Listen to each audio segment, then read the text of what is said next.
Hello everyone, welcome to study and update. This side Siddhi and आज की class में हम सब डिस्कस करेंगे एसएससी जीडी कांस्टेबल। अगर आप लोग एग्जाम की तैयारियां कर रहे हैं तो आप लोगों को पता है जो आपका जनरल नॉलेज और जनरल स्टडीज का जो सेक्शन आता है वो 25 क्वेश्चन वहां से पूछे जाते हैं। तो आज की वीडियो हमारे उसी के ऊपर होने वाली है और हम यहाँ पे पूरे 25 क्वेश्चन डिस्कस करेंगे। तो देखिए कि आप लोग किस तरीके से आपके एग्जाम में जनरल नॉलेज और जनरल स्टडीज से बेस्ड क्वेश्चन पूछे जाते हैं। ओके, तो चलिए अपने आज की क्लास को स्टार्ट करते हैं। वीडियो पसंद आए तो लाइक शेयर ज़्यादा से ज़्यादा करना।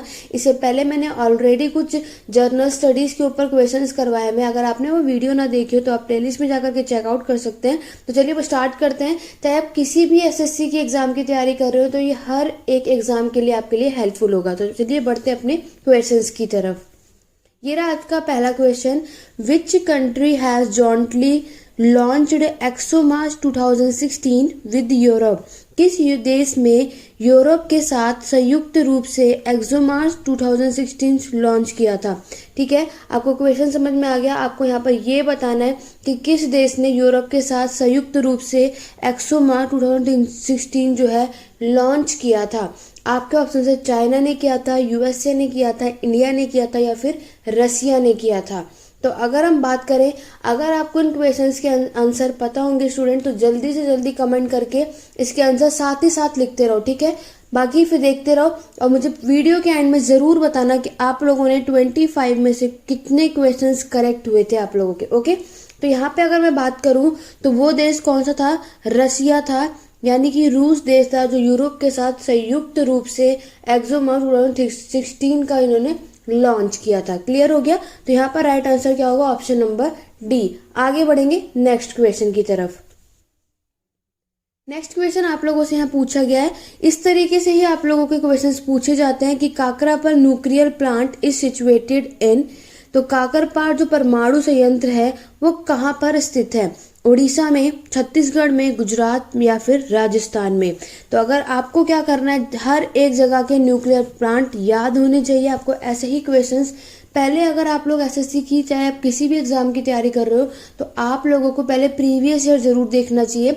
उसके बेस पे आप लोगों को अपनी जनरल नॉलेज, जनरल स्टडीज की तैयारी करनी चाहिए, क्योंकि बात आप ये भी जानते हैं कि ये बहुत ही ज़्यादा वास्ट होता है। तो आपको प्रीवियस ईयर से ही आपको आइडिया लगेगा कि किस टॉपिक पे आपको ज़्यादा फोकस करना है, कहाँ से हमें ज़्यादा क्वेश्चन पूछे जाते हैं, क्योंकि हम सारे टॉपिक तो कवर अप नहीं कर सकते हैं। तो इसीलिए मैं आपको यही एडवाइस दूंगी कि मैं जो आपको प्रीवियस ईयर क्वेश्चन करा रही हूँ इसको ज़रूर करो, देन उसके बाद आप अपने टॉपिक को क्लियर करते रहो। ठीक है, तो अगर हम बात करेंगे कि काकरपर न्यूक्लियर प्लांट जो है ये कहाँ पर है, तो ये है गुजरात में। ठीक है, तो यहाँ पर आप सबका राइट आंसर क्या होगा? Option number C.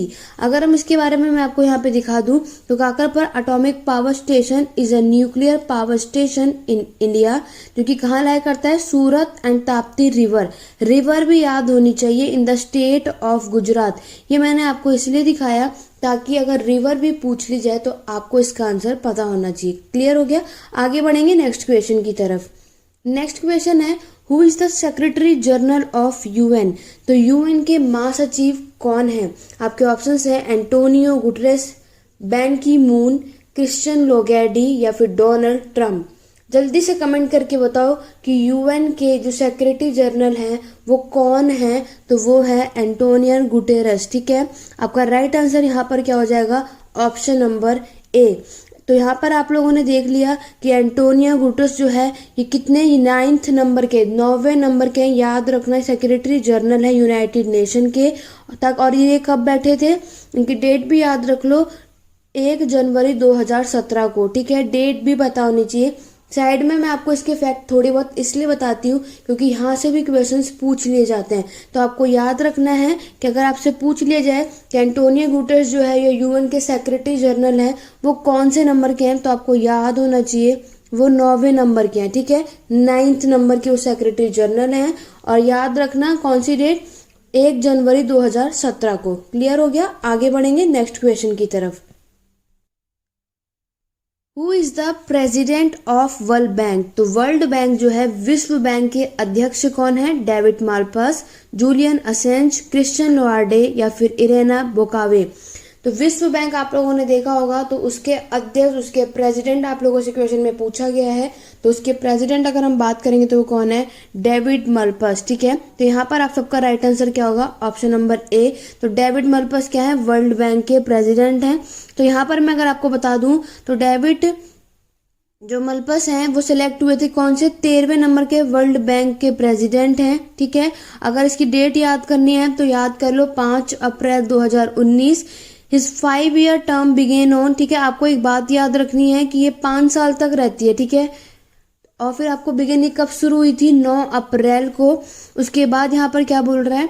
Mister Malpass previously served under secretary of the treasury for international affair for the United nation. आपको ये याद रखना है, तो डेविड एंड मालपास जो है वो 5 अप्रैल 2019 को ये कार्य अधिकारी ये यहाँ पर नियुक्त किए थे और ये 13वें अध्यक्ष के रूप में चुने गए हैं। याद रखना, टर्म्स भी याद रखनी है, कौन से नंबर पे चुने गए, कौन सी रैंक पे चुने गए थे, तो वो 13 थी। ठीक है, यहाँ तक आपको जरूर याद रखना है। और ये बात आप जानते हैं जो उनके 5 साल, अब आपको पता है अब ये सिलेक्ट हो गए हैं, तो कम से कम आप लोगों को 2019 से लेकर आगे से 5 साल तक ये बने रहेंगे वहाँ के प्रेसिडेंट। और ये इन्होंने काम कब शुरू किया था? 9 अप्रैल से इन्होंने अपना काम शुरू किया था। ठीक है, 5 अप्रैल को ये चूज किए गए थे, बन चुके थे प्रेसिडेंट और अपने काम करने के लिए। अगर आपसे डेट पूछ ली जाए कि वो कब बैठे थे, कब उन्होंने अपने प्रेसिडेंट जो है वर्ल्ड बैंक के प्रेसिडेंट का काम करना शुरू किया था, तो डेट भी याद रखना 9 अप्रैल से। उसके चुनने के 4 दिन बाद उन्होंने इस पोजीशन पे काम करना शुरू किया था। तो राइट आंसर आप सबका यहाँ पर क्या होगा? डेविड मालपेस। क्लियर हो गया, जो 13 प्रेसिडेंट थे वर्ल्ड बैंक के। आगे बढ़ेंगे नेक्स्ट क्वेश्चन की तरफ।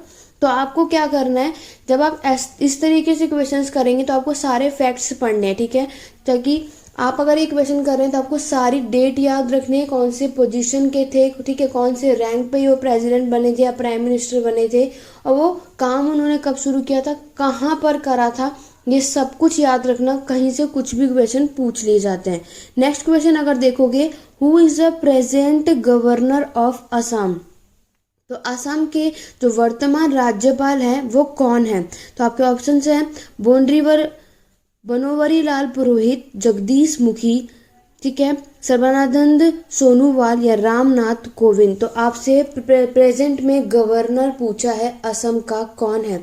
तो अगर आप जानते हैं कि इसका अगर राइट आंसर अगर हम बात करेंगे, जो असम के वर्तमान राज्यपाल हैं तो वो कौन है? जगदीश मुखी। ठीक है, right answer option number B होगा। और आप यहाँ ऑप्शन नंबर डी देख सकते हैं, तो आप देख के ही इसको कट कर देंगे, क्योंकि आज के टाइम पर ये हमारे क्या है? प्रेसिडेंट हैं। ठीक है, प्रेसिडेंट ऑफ इंडिया, भारत के राष्ट्रपति कौन है? रामनाथ कोविंद है। और प्रेजेंट टाइम पे गवर्नर देखोगे असम के तो वो कौन है? जगदीश मुखी। तो यहाँ पे आप सबका राइट आंसर क्या होगा? Option number B. अगर इनके बारे में मैं आपको बता दूं तो ये यहाँ के कितने 39वें वे गवर्नर जनरल हैं। कहाँ के? असम के गवर्नर है। 39 रैंक याद रखना आप लोग।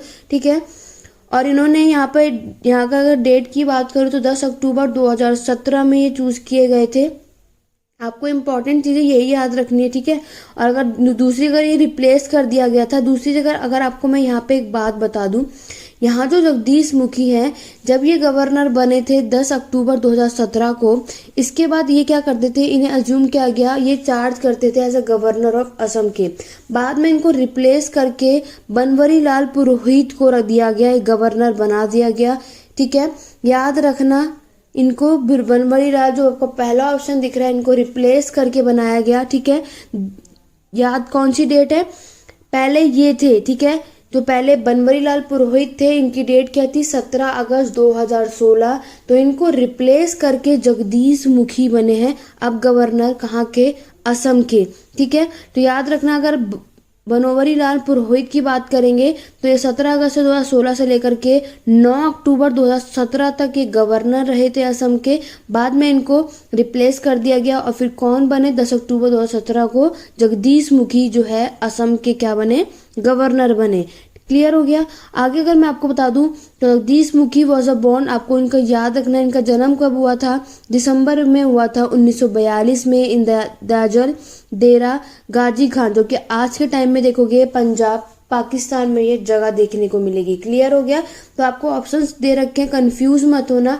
ठीक है, सीक्वेंस में पता होना आपको बहुत ज़्यादा ज़रूरी है। अगर क्वेश्चन में ये भी पूछ लिया जाए कि जगदीश मुखी को, ठीक है, उससे पहले कौन सा प्रेसिडेंट था जिसको रिप्लेस करने के बाद जगदीश मुखी को गवर्नर बनाया गया, तो आपका राइट आंसर क्या होगा, बनोवरी लाल पुरोहित थे। क्लियर हो गया। तो ये सारे पॉइंट्स आपको पता होने चाहिए। आगे बढ़ेंगे नेक्स्ट क्वेश्चन की तरफ। अब क्वेश्चन पूछा गया है, who is the minister of panchayat and rural development in Assam.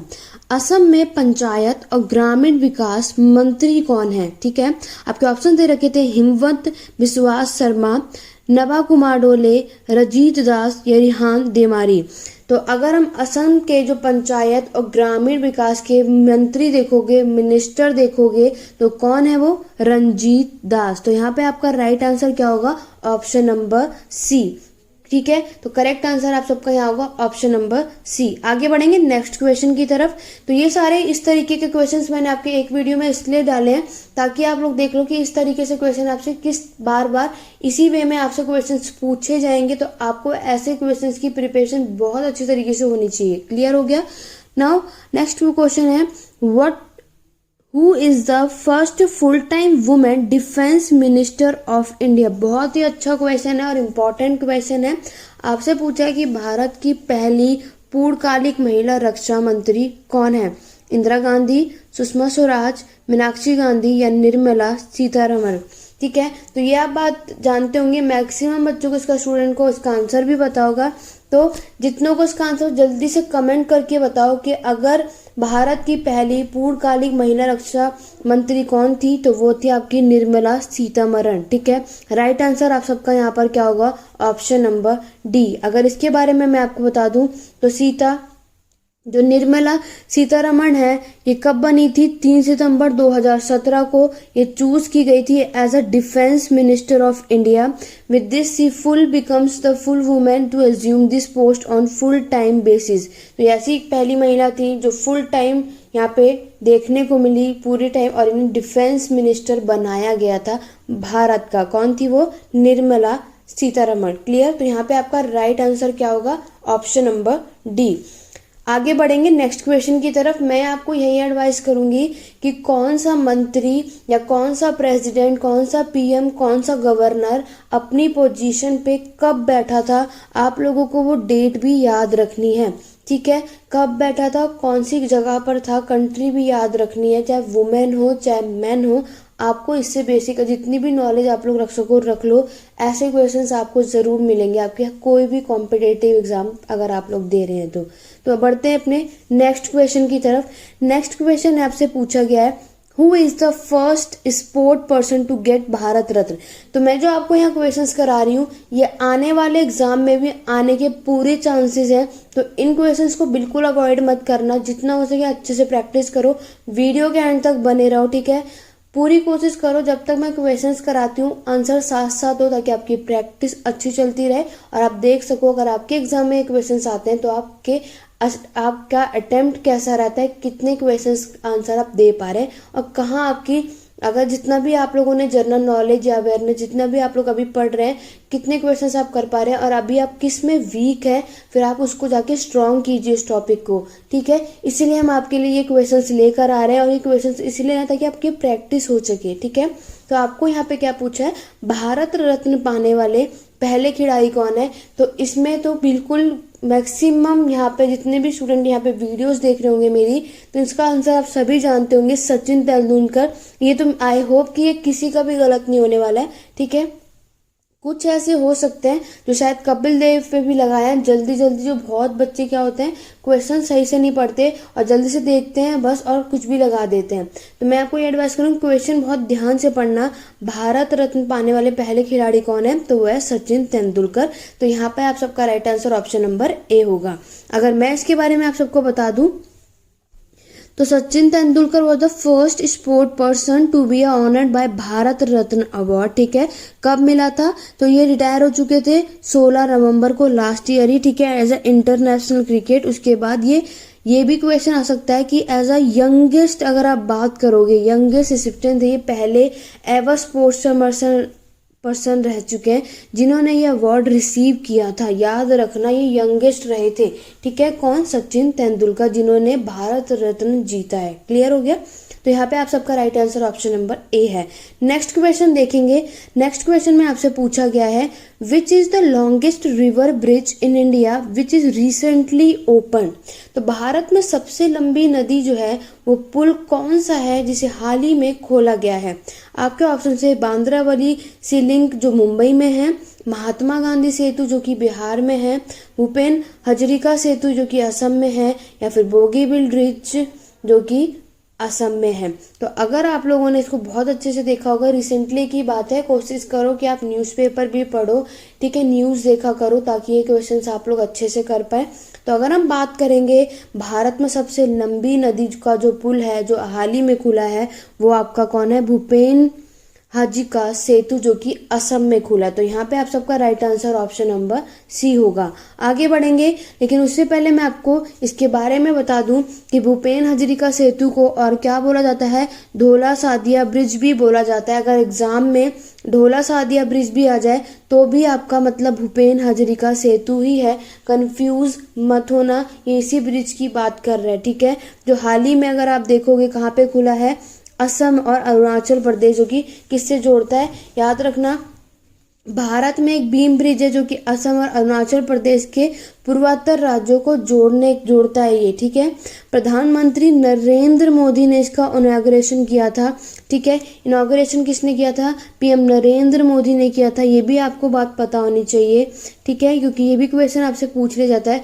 जो कि असम में डिब्रूगढ़ के पास बोगीवाल में ब्रह्मपुत्र नदी पर भारत के सबसे लंबे रेल पर बोगीवाल पुल का उद्घाटन किया गया था। क्लियर हो गया?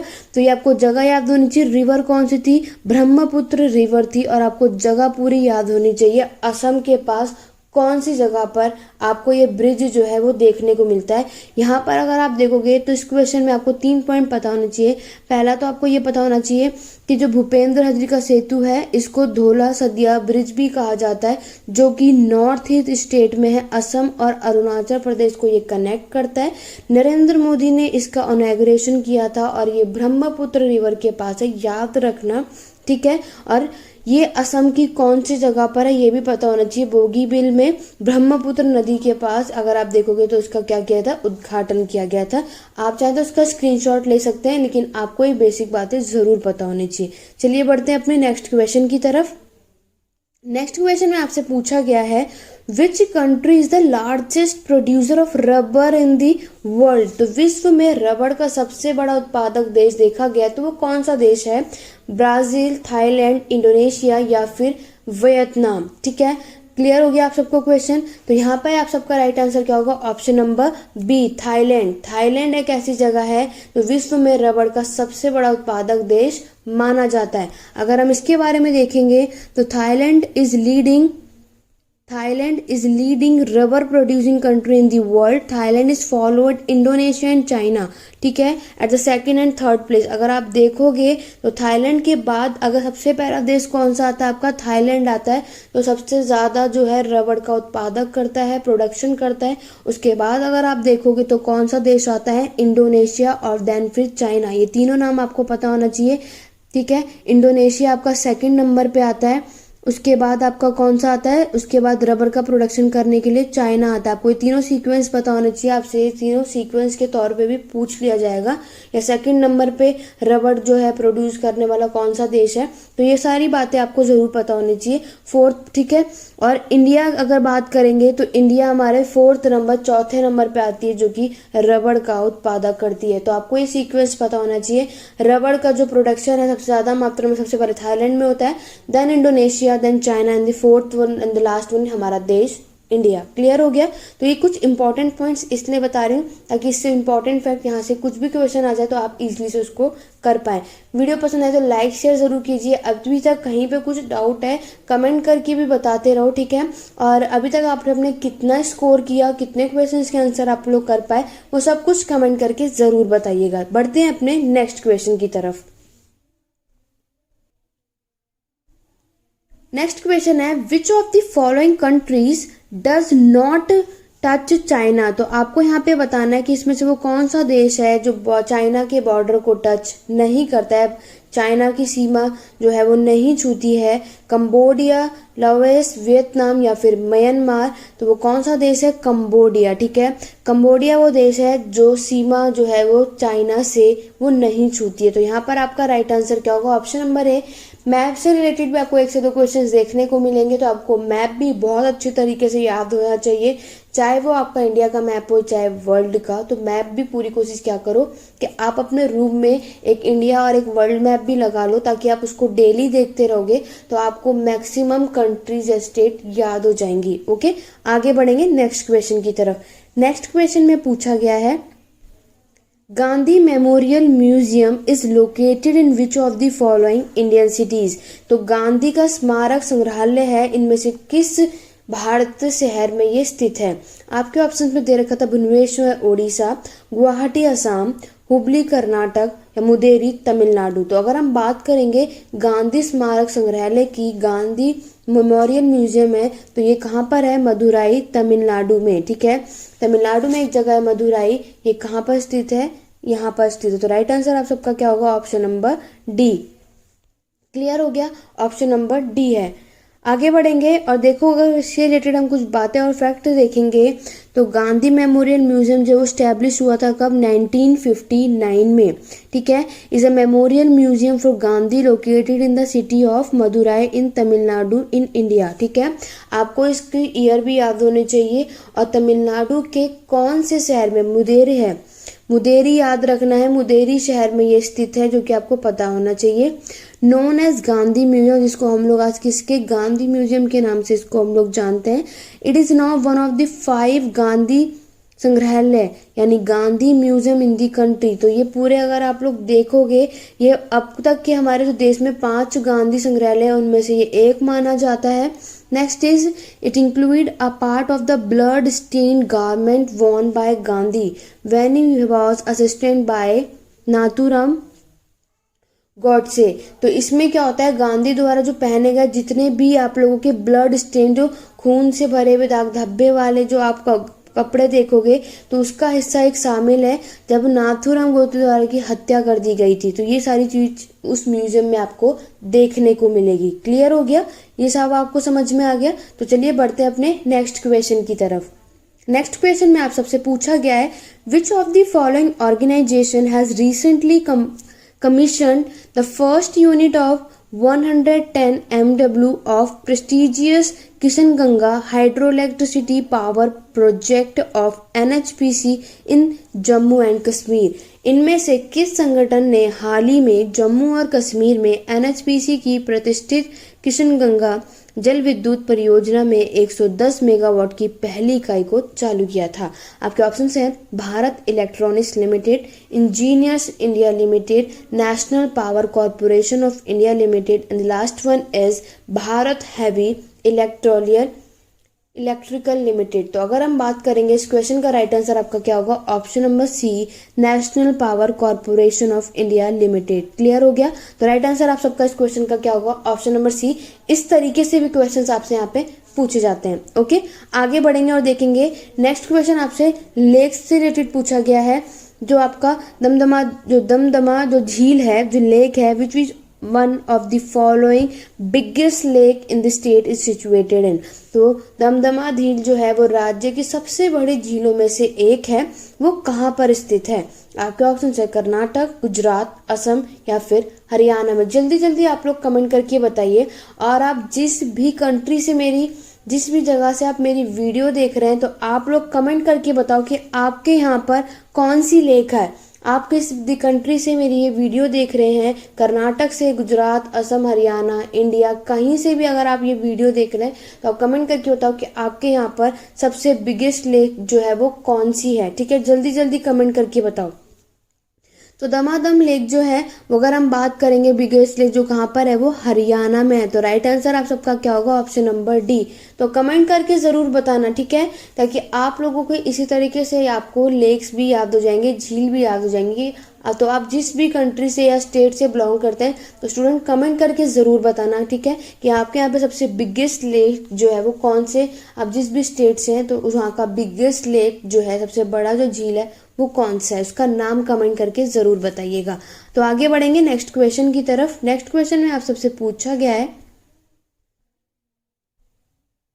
जमरानी बांध किस नदी पर स्थित है? Jamrani dam is situated on which river? Banas या फिर गोला, तापी या फिर गोदावरी? तो अगर हम जमरानी बांध की बात करेंगे तो वो आपका गोला नदी पर स्थित है। तो राइट आंसर आप सबका यहाँ पर क्या होगा? Option number B. आगे बढ़ेंगे नेक्स्ट क्वेश्चन की तरफ। नेक्स्ट क्वेश्चन में पूछा गया है, what is the name of Nepal central bank? तो नेपाल के केंद्रीय बैंक का नाम क्या है? नेपाल सेंट्रल बैंक, नेपाल राष्ट्रीय bank, people bank of Nepal या फिर बैंक ऑफ नेपाल? तो अगर हम बात करेंगे नेपाल सेंट्रल बैंक का, अगर आप लोग नाम देखोगे तो उसका नाम क्या है? नेपाल राष्ट्रीय बैंक। तो राइट आंसर आप सबका यहाँ पर क्या होगा? Option number B. आगे वो देखेंगे नेक्स्ट क्वेश्चन में आपसे पूछा गया है, ये आपका हिस्ट्री का क्वेश्चन है, वर्ल्ड हिस्ट्री का क्वेश्चन है। Who was the president of America during the civil war from 1861 to 1865? तो 1861 से 1865 तक गृह युद्ध के दौरान अमेरिका के राष्ट्रपति कौन थे? आपके ऑप्शन है George Washington, John Adams, Abraham Lincoln या फिर जॉर्ज बुश। तो 1861 से 1865 की बात करेंगे, जब उस समय गृह युद्ध चल रहा था तो उस समय जो अमेरिका के राष्ट्रपति थे वो थे अब्राहम लिंकन, ठीक है। तो यहाँ पर आपका राइट आंसर क्या होगा? Option number C. आगे बढ़ेंगे नेक्स्ट क्वेश्चन की तरफ। नेक्स्ट क्वेश्चन आपसे पूछा गया है, इंडिपेंडेंस से पहले जो बांग्लादेश है वो किसका हिस्सा था? इंडिया, चाइना, पाकिस्तान या फिर यूनाइटेड किंगडम? तो आप सभी जानते हैं बांग्लादेश जो है आज़ादी से पहले किसका? पाकिस्तान का हिस्सा था, ठीक है। तो राइट आंसर यहाँ पर क्या होगा? Option number C. बढ़ेंगे अपने नेक्स्ट क्वेश्चन की तरफ। और नेक्स्ट क्वेश्चन का जल्दी जल्दी अगर आपको क्वेश्चन के आंसर पता है तो कमेंट करके भी बताते रहो, ठीक है। तो नेक्स्ट क्वेश्चन देखोगे, which musical instrument were brought to India by Turk? तो तुर्कों द्वारा भारत में कौन सा वाद्य यंत्र लाए गए थे, ठीक है। फ्लूट, संगिनी, रबाब या फिर ऑप्शन बी और सी दोनों ही? तो अगर हम बात करेंगे तुर्कों के द्वारा जो भारत में म्यूजिकल इंस्ट्रूमेंट लाए गए थे तो स्टूडेंट वो आपके एक तो सारंगी और रबाब, ये दोनों ही यहाँ पर हमारे भारत में लाए गए थे। इस वजह से आप सबका राइट आंसर यहाँ पर क्या होगा? Option number B and C both are correct, ठीक है। तो आपका करेक्ट आंसर क्या होगा? Option number D. Next question देखेंगे। नेक्स्ट क्वेश्चन में आपसे पूछा गया है, headquarter of export and import bank of India is located in? तो भारतीय निर्यात आयात का जो बैंक का मुख्यालय स्थित है वो कहाँ पर स्थित है? मुंबई में, दिल्ली में, हैदराबाद में या फिर चेन्नई में? तो राइट आंसर आप सबका यहाँ होगा ऑप्शन नंबर ए, ये मुंबई में है, ठीक है। तो मुंबई में ये हमें एक्सपोर्ट और इम्पोर्ट बैंक ऑफ इंडिया ये हेड का हेडक्वार्टर देखने को मिलता है। बढ़ेंगे अपने नेक्स्ट क्वेश्चन की तरफ। नेक्स्ट क्वेश्चन में आपसे क्या पूछा गया है? नेक्स्ट क्वेश्चन में आपको बताना है, एशियन डेवलपमेंट बैंक का प्रेसिडेंट कौन है? एशिया विकास बैंक के अध्यक्ष कौन है? आपके ऑप्शंस दे रखे हैं यहाँ पर, ताकिहिको नकाओ, एंटोनियो गुटर्स, ओनो रुइल्स या वर्नर हॉयर। तो आपको बताना है एशियन डेवलपमेंट बैंक के जो राष्ट्रपति थे वो कौन है? तो वो है ताकिहिको नकाओ, ठीक है। तो आपका राइट आंसर यहाँ पर क्या होता है? Option number A. बढ़ेंगे नेक्स्ट क्वेश्चन की तरफ। नेक्स्ट क्वेश्चन आपका साइंस से रिलेटेड है और देखो इस तरीके से क्वेश्चन भी पूछा जाता है कि science of writing and compiling a dictionary, शब्दकोश लिखने और संकलित करने वाला जो विज्ञान है उसको क्या कहा जाता है? कैलियोग्राफी, लेक्सियोग्राफी, ऑटोबायोग्राफी, देन बिब्लियोग्राफी, ठीक है। ये सारी चीजें आपको पता होनी चाहिए। इस तरीके से क्वेश्चन भी आपको देखने को मिलेंगे। तो science of writing and compiling a dictionary, जो शब्दकोश लिखने और संकलित करने का जो विज्ञान है उसे लेक्सिकोग्राफी कहा जाता है। तो यहाँ पर आपका राइट आंसर क्या होगा? ऑप्शन नंबर बी, ठीक है। करेक्ट आंसर आपका यहाँ पर क्या है? Option number B. Next question is science of the constitution of the whole universe. तो पूरे ब्रह्मांड के संविधान का जो विज्ञान है उसे क्या कहा जाता है? कॉस्मोपॉलिटन, क्रॉनिकल, कॉस्मोग्राफी या फिर कॉनोइस्फीयर। तो यहाँ पे आपका राइट आंसर क्या होगा? जो पूरे ब्रह्मांड के संविधान का जो विज्ञान है उसे बोला जाता है ब्रह्मांड विज्ञान, ठीक है, कॉस्मोग्राफी। ये तो आपको ऑप्शंस में आप देखोगे, क्वेश्चन ध्यान से पढ़ोगे तो आपको इजीली से ऐसे आंसर पता चल जाएंगे। अगर आपको इसके आंसर नहीं भी पता होगा तो यहाँ पे आप सबका राइट आंसर क्या है? Option number C. Next question is disguised unemployment generally means, तो ये आपका इकोनॉमिक का क्वेश्चन है और यहाँ पूछा गया है प्रचंड बेरोजगारी का आमतौर पर क्या अर्थ होता है। ठीक है, large number of people remain unemployment, ज़्यादा मात्रा में लोग यहाँ बेरोजगार रहते हैं, या alternative employment is not available, या फिर वैकल्पिक रोजगार यहाँ पे उपलब्ध नहीं होता है। Third option is marginal productivity of labour is zero, या फिर श्रम का सीमांत उत्पादकता शून्य है। And the last one is productivity of worker is low, या फिर जो श्रमिकों की उत्पादकता है वो बहुत ही कम है। तो डिस्ग्वाइज्ड अनएम्प्लॉयमेंट का यहाँ पर अगर आप लोग मतलब देखोगे तो वो आप लोग मुझे स्टूडेंट कमेंट करके आंसर बताओगे। ओके, तो आप लोग मुझे कमेंट करके इसका आंसर बताओगे कि डिस्ग्वाइज्ड अनएम्प्लॉय का मतलब यहाँ पर क्या होता है। आपके पास ये 4 ऑप्शंस हैं, अगर आपके एग्जाम में क्वेश्चन पूछा जाता तो आप इसका आंसर क्या लगा के आते। ओके, तो कोशिश कीजिए जितने ज़्यादा स्टूडेंट हो आप इस क्वेश्चन का आंसर ज़रूर बताइएगा। तो आपकी ये प्रैक्टिस चल रही है, आपको क्वेश्चन करवाए जा रहे हैं, तो आप भी साथ में अच्छा सपोर्ट करो। तो ऐसे ही हम क्वेश्चन लेकर आते रहेंगे आपके लिए। ठीक है, उसके लिए आप हमारे साथ बने रहिए हमारे चैनल पर। आज की क्लास कैसी लगी, आप सबने कितना स्कोर किया, वो सब कुछ जल्दी से जल्दी कमेंट करके मुझे बताओ। तो आज की क्लास में बस इतना ही। वीडियो पसंद आई तो लाइक करो, शेयर करो। चैनल पे नए हो, मेरी वीडियो को पहली बार चैनल पर देख रहे हो तो चैनल को सब्सक्राइब कर लो, बेल आइकन जरूर प्रेस करो ताकि नेक्स्ट वीडियो चैनल पे अपलोड की जाए तो नोटिफिकेशन आपके पास टाइम टू टाइम अपडेट मिलती रहे। यहाँ पर आपको, आप जो ये चैनल देख रहे हैं, आप पे यहाँ पे सिर्फ जो भी कुछ ही कॉम्पिटिटिव एग्जाम के लिए, आप किसी भी एग्जाम की तैयारी करो, हर एग्जाम में आपके लिए हेल्पफुल होने वाला है। क्योंकि कॉम्पिटिटिव एग्जाम में क्या होता है, हर एक चीज़ सेम होती है। ठीक है, वही सिलेबस होता है, वही चीज़ होती है। बट आप अगर कोशिश करो, जितने ज़्यादा क्वेश्चंस करोगे उतनी अच्छी प्रैक्टिस होगी, तो अच्छा आपका एग्जाम होगा। तो उसके लिए हमारे चैनल पे बने रहिए। कितना स्कोर किया आप सब मुझे कमेंट करके बताओ, और जो आपका होमवर्क का क्वेश्चन मैंने दिया है उसका कमेंट करके ज़रूर आंसर बताना। और साथ ही साथ जो मैंने आपसे पूछा था आपके वीडियो में कि कमेंट करके ज़रूर बताना आप किस शहर से हैं और आपके यहाँ पे कौन सा स्टेट से है, वहाँ पे सबसे लंबी डैम जो है, रिवर, उन सब का कमेंट करके नाम ज़रूर बताइएगा। तो चलिए आज की क्लास में बस इतना ही। Thank you for watching.